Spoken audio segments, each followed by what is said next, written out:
Hello, നമ്മളിപ്പോ ഉള്ളത് ബെന്നർഘട്ട national പാർക്കിലാണ്. അപ്പോ ഞങ്ങൾ ഇവിടെ ഒരു വൈൽഡ് ലൈഫ് സഫാരിക്കാണ് വന്നിട്ടുള്ളത്. അതിന്റെ കുറച്ച് പിക്ചേഴ്സും വിഷ്വൽസും വീഡിയോസും ഒക്കെ കൂടെ നിങ്ങളുടെ അടുത്തേക്ക് എത്തിക്കാന്ന് ഞാൻ ഇപ്രാവശ്യം വിചാരിക്കുന്നത്.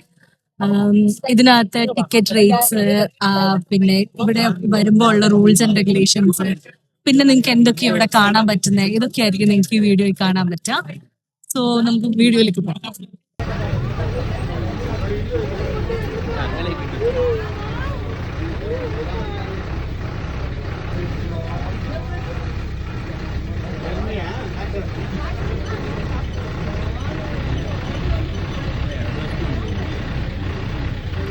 ഇങ്ങനെ അനങ്ങുന്നത്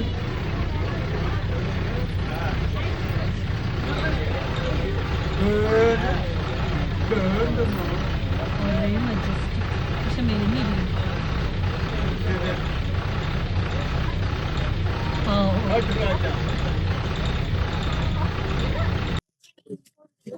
ബെന്നർഘട്ട നാഷണൽ പാർക്ക് 1970 ഫൗണ്ട് ചെയ്യുന്നത്.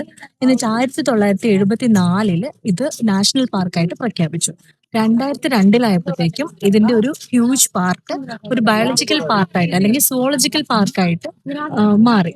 ഇപ്പൊ ഇതിനകത്ത് നിങ്ങൾ കയറുകയാണെങ്കിൽ ഇവിടെ ഒരു വൈൽഡ് ലൈഫ് സഫാരി നിങ്ങൾക്ക് കിട്ടും, ഒരു സൂ കിട്ടും, പിന്നെ ഒരു ബട്ടർഫ്ലൈ ഗാർഡനും നിങ്ങൾക്ക് കാണാൻ പറ്റും. അഡൽട്സിനും ചിൽഡ്രനും അതേപോലെ തന്നെ ഫിസിക്കലി ചലഞ്ച്ഡ് ആയിട്ട് ഉള്ളവർക്കും അതേപോലെ തന്നെ വിദേശികൾക്കും ഡിഫറെന്റ് ടിക്കറ്റ്സ് ആണുള്ളത്. ഇതിൽ നിങ്ങൾക്ക് വേണമെങ്കിൽ ഒറ്റയ്ക്ക് ബയോളജിക്കൽ പാർക്ക് മാത്രം ചൂസ് ചെയ്യാം, വൈൽഡ് ലൈഫ് സഫാരി മാത്രം ചൂസ് ചെയ്യാം, ബട്ടർഫ്ലൈ ഗാർഡൻ മാത്രം ചൂസ് ചെയ്യാം, അല്ലെങ്കിൽ സഫാരി പ്ലസ് സൂ അങ്ങനെയും കോംബോ ഉണ്ട്. അതേപോലെ തന്നെ ഇത് മൂന്നും കിട്ടുന്ന തരത്തിലുള്ള കോംബോയും ഉണ്ട്. അതേപോലെ നിങ്ങൾക്ക് സഫാരിക്ക് പോകാൻ നേരത്ത് അവർ പ്രൊവൈഡ് ചെയ്യുന്നത് 3 ഓപ്ഷൻസ് ആണ്. അതിൽ ഒന്ന് എന്ന് പറയുന്നത് AC ബസ്. അതിൽ ഒരു ബസ്സിന് AC ബസ് ആണെങ്കിൽ ഓൾമോസ്റ്റ് 690 റുപ്പീസ് ആണ് ഒരാൾക്ക് അഡൽട്ടിന് ടിക്കറ്റ് ചാർജ് ചെയ്യുന്നത്. അതേപോലെ ഇപ്പോ നോൺ AC ബസ് ആണെങ്കിൽ അഡൽട്ടിന് 350 റുപ്പീസ് ആണ് പെർ അഡൽട്ട് ചാർജ് ചെയ്യുന്നത്. അതേപോലെ തന്നെ ജീപ്പുകൾ അവർ പ്രൊവൈഡ് ചെയ്യുന്നുണ്ട്. ജീപ്പിന് 4 പേർക്ക് 3200 രൂപയാണ് ടിക്കറ്റ് വരുന്നത്. ഇങ്ങനെ നിങ്ങൾക്ക് ഇഷ്ടമുള്ള ഓപ്ഷൻസ് ചൂസ് ചെയ്യാം. ഇപ്പൊ ഏത് സഫാരി, ഇപ്പൊ ഈ റേറ്റ്സിനുള്ള സഫാരി ആണെങ്കിൽ അതിനകത്ത് സൂവും കൂടി ഇൻക്ലൂഡഡ് ആണ്. ഇനി നിങ്ങൾക്ക് ഇത് തന്നെ വേണമെങ്കിലും ചൂസ് ചെയ്യാം. പിന്നെ ഇവിടെ ചില റൂൾസ് ആൻഡ് റെഗുലേഷൻസ് ഉണ്ട്. അതിൽ ഏറ്റവും പ്രധാനപ്പെട്ട സാധനം എന്ന് പറയുന്നത് നിങ്ങൾ പ്ലാസ്റ്റിക് ഒന്നും തന്നെ ക്യാരി ചെയ്യാൻ പാടില്ല എന്നുള്ളതാണ്. അതായത് ഇപ്പോൾ പ്ലാസ്റ്റിക് റാപ്പേഴ്സ് ഉള്ള സ്വീറ്റ്സ് നിങ്ങൾക്ക് ക്യാരി ചെയ്യാൻ പറ്റില്ല. അതേപോലെ തന്നെ പ്ലാസ്റ്റിക് ബോട്ടിൽസും ക്യാരി ചെയ്യാൻ പറ്റില്ല. ഇനി അഥവാ നിങ്ങൾ എന്തെങ്കിലും കാരണവശാൽ നിങ്ങളുടെ കയ്യിൽ അത് പെട്ടുപോയിട്ടുണ്ടെങ്കിൽ എവിടെയും അത് ഇടാൻ പാടില്ല.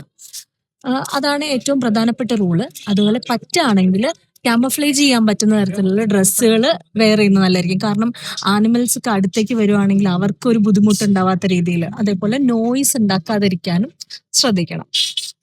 ഇത് രാമനാഗര എന്ന് പറയുന്ന ബാംഗ്ലൂരിലെ ഒരു ഡിസ്ട്രിക്റ്റിലാണ് ഉള്ളത്. നിങ്ങൾക്ക് ഇങ്ങോട്ടേക്ക് പബ്ലിക് ട്രാൻസ്പോർട്ട് അവൈലബിൾ ആണ്.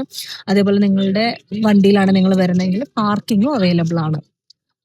അകത്തേക്ക് ഇപ്പൊ നിങ്ങൾക്ക് ഫുഡൊന്നും കൊണ്ടുവരാൻ പറ്റില്ല എന്നുണ്ടെങ്കിലും ഇതിനകത്ത് തന്നെ റെസ്റ്റോറൻറ്റ്സ് എല്ലാം ഉണ്ട്. അപ്പൊ നിങ്ങൾക്ക് റെസ്റ്റോറൻറ്റ്സും അതുപോലെ തന്നെ വെള്ളം മാത്രമാണെങ്കിലും ഒക്കെ കിട്ടുന്ന ഒരു ഫെസിലിറ്റീസ് എല്ലാം ഉള്ള ഒരു സ്ഥലം കൂടിയാണ് ഇത്. അപ്പൊ എനിക്ക് തോന്നുന്നു നിങ്ങൾക്ക് ഒരു രാവിലെ ഏർലി മോർണിംഗ് വന്നു കഴിഞ്ഞാൽ 10 മണിക്കാണ് സഫാരി സ്റ്റാർട്ട് ചെയ്യുന്നത്. പക്ഷെ 9:30 ആകുമ്പോഴത്തേക്കും തന്നെ നിങ്ങൾക്ക് ഇവിടെ എത്താൻ പറ്റുവാണെങ്കിൽ ഏറ്റവും ഫ്രഷ് ആയിട്ട് ഒരു ഭയങ്കരമായിട്ട് വെയിൽ വരുന്നതിന് മുന്നേ തന്നെ എല്ലാം കണ്ടുപോകാൻ പറ്റും. ഇനി അഥവാ നിങ്ങൾക്ക് ട്രാവൽ ചെയ്ത് ഇതൊരു 2 to 3 കിലോമീറ്റേഴ്സ് നടക്കണം സൂവിനകത്ത് കൂടെ. അപ്പൊ നിങ്ങൾക്ക് നടക്കാൻ ബുദ്ധിമുട്ടുള്ളവരാണ്, പ്രായമുള്ളവരാണ്, കുട്ടികളൊക്കെ ഉണ്ടെങ്കിൽ അവരോടുന്ന് ബഗ്ഗി പ്രൊവൈഡ് ചെയ്യുന്നുണ്ട്. നിങ്ങളൊരു ചെറിയൊരു ടിക്കറ്റ് എടുത്തിട്ടുണ്ടെങ്കിൽ മതിയാവും. ഇതാണ് ബേസിക്കലി ഉള്ളത്.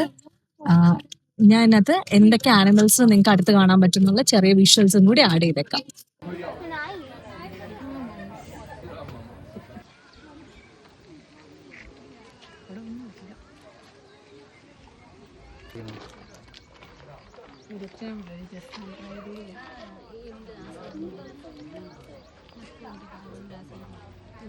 കണ്ടോ അവിടെ കിടന്ന് ഉറങ്ങുന്ന 2 പേര്. അപ്പൊ ഇതാണ് നമ്മളുടെ ബയോളജിക്കൽ പാർക്ക്. അതിന്റെ എൻട്രൻസ് ആണ്. ഇതിലൂടെ നമുക്ക് ടിക്കറ്റ്സ് എടുത്ത് അവിടെയാണ് കൗണ്ടർ വരുന്നത്. അവിടുന്ന് ടിക്കറ്റ് എടുത്തിട്ട് നിങ്ങൾക്ക് ഉള്ളിൽ പോവാം. നേരത്തെ ക്യാഷോ കാർഡോ മാത്രമേ പറ്റുമായിരുന്നുള്ളൂ. ഇപ്പോൾ നിങ്ങൾക്ക് സ്കാൻ ചെയ്തിട്ട് ഇ പേയും ചെയ്യാം.